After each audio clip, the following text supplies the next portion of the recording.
Vous vous demandez si les activités en extérieur sont possibles avec une personne évoluant avec la maladie d'Alzheimer? La réponse est oui, et elles peuvent être même très stimulantes pour le corps, le cerveau, tout en respectant son rythme et ses envies. Pour cela, je vous propose une activité simple. On va parler d'observation et de collecte sensorielle.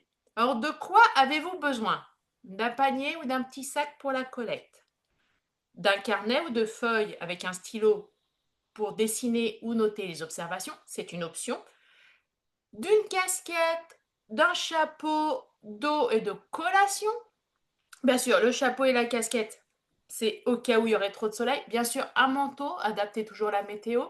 Et bien sûr, surtout ce qui nous intéresse le plus, un espace extérieur sécurisé. Alors ça peut être le balcon, le jardin, un parc calme, etc., etc.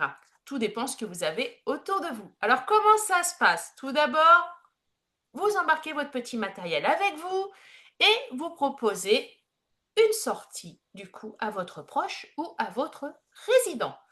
Vous pouvez utiliser une phrase du type: j'ai bien envie d'aller me promener. Voulez-vous venir avec moi? Voilà. Une fois qu'il vous a répondu oui, vous allez à ce fameux endroit et vous choisissez deux types d'objets à observer ou à collecter. Alors, ça peut être des feuilles, des fleurs, des cailloux, des branches, des fruits, si vous êtes dans un verger, ou encore même des herbes aromatiques. Une fois que vous avez choisi ces fameux objets à observer ou collecter, ça peut être aussi tout simplement regarder le paysage, auquel cas ça devient de l'observation et plus de la collecte. C'est vous qui voyez. Ensuite, vous proposez le choix. Donc, que préfères-tu observer? Des feuilles ou des fleurs? Vous laissez la personne décider et explorer à son rythme. Laissez-la cueillir, laissez-la regarder, prendre son temps. Peut-être que ça va lui évoquer des souvenirs. N'hésitez pas à engager la conversation. Donc, vous, surtout, le temps que vous faites cette activité, vous laissez cette personne marcher lentement et librement. Vous êtes à côté pour la sécuriser. Il n'y a aucun problème. Il n'y a pas de risque. Et si elle a du mal à marcher, n'hésitez pas à donner votre bras. Laissez-lui le temps de s'arrêter pour observer, de toucher, de sentir les objets. Au niveau de la durée de l'activité, ça peut durer 5 minutes, 10 minutes, 20 minutes. Ça dépend de l'énergie disponible de votre proche ou de votre patient. Sachant que 5 minutes ou 20 minutes, les connexions neuronales qu'on va activer vont fonctionner dans tous les cas. Parce que ce qu'on veut dans la méthode lien, c'est du partage relationnel. Donc n'hésitez pas à valoriser votre proche ou votre résident et bien sûr à vous mettre sur un pied d'égalité et d'en aider. C'est ce qu'on prône dans la méthode lien. Donc si par exemple vous cueillez des fleurs, bah, vous pouvez parfaitement dire j'adore les pâquerettes, peut-être si c'est le cas, ou quelle est votre fleur préférée? Ah, je trouve que les magnolias sortent pas particulièrement bon. Bref, tout est sujet à discussion.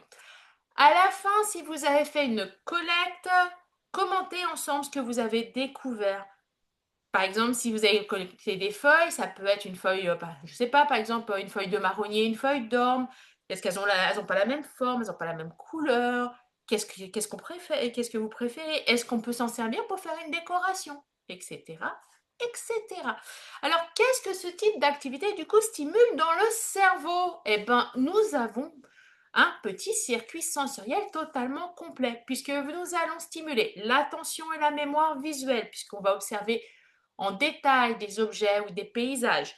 Nous allons aussi stimuler les sens et la perception, puisque nous allons toucher, sentir, entendre, voir l'environnement et stimuler les circuits sensoriels. Peut-être même, si vous utilisez des herbes aromatiques, vous pouvez les goûter. Nous allons aussi stimuler la motricité globale, puisque vous allez marcher, vous baisser, vous pencher, tendre le bras, et donc vous allez activer la coordination et l'équilibre. Et bien sûr, surtout, vous allez faire un beau petit circuit de dopamine, parce que accomplir une collecte ou une observation renforce le plaisir et la motivation. N'oubliez pas que le corps humain est fait pour être à l'extérieur. Plus vous emmenez votre proche à l'extérieur, mieux il sera dans sa tête. Les activités en extérieur, ça stimule le cerveau de manière multisensorielle, puisque vous allez avoir la vision, le toucher, l'odorat, comme je vous l'ai dit, la motricité, l'ouïe.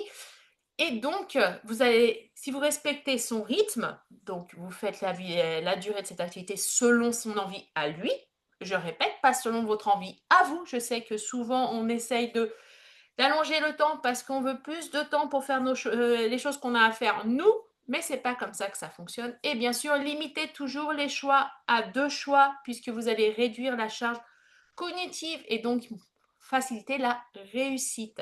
Donc, avec la méthode lien, chaque sortie en fait devient un moment de stimulation cognitive, sensorielle et relationnelle.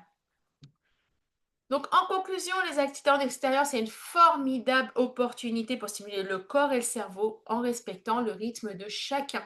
Pour découvrir d'autres activités liens, inspirantes et adaptées, abonnez-vous à la chaîne. Activez la petite cloche. Tous les jeudis à 15 h, une nouvelle vidéo vous attend. Et n'oubliez pas, la méthode lien, c'est préserver le lien, même quand la mémoire flanche.